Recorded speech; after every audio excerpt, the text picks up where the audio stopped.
I just want to explain to you how sometimes small actions have big results. I attended a conference or a workshop with explique Africa and LRS in Nairobi a couple of months ago, where we discussed the African Continental Free Trade Agreement in detail. Taking the discussions then, the knowledge I learned, the engagement I had with comrades from around Africa and the positioning we came up with, I took it into discussions that we were having under the G20 and the L20. So when we held our L20 Summit this year, at the same time as the Employment Working Group for the G20, we organised a side event as COSATU, discussing specifically the Africa Continental Free Trade Agreement. We invited other federations from around the country and sister unions in Africa.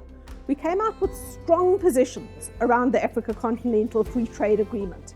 But importantly, we took those positions as an Africa bloc to the L20 Summit, where we engaged comrades from the global north.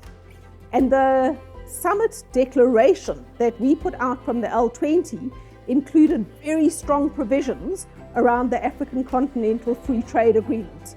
That's historic because we're discussing global issues, and yet we as unions from Africa were able to put our priorities to the fore and get the support of the global unions, sister unions from all over the world to support unions in Africa.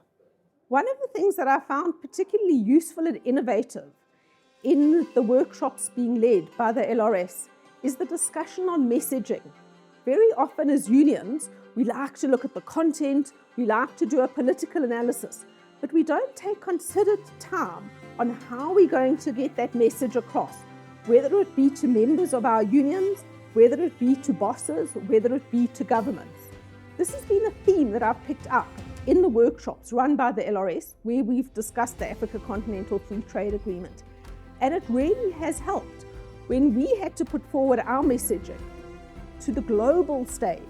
We had already thought through the issues, we had thought through what was going to be most impactful, and we were all on point. It definitely helps, and I would encourage LRS and other labour service organisations and unions to pay more attention to this.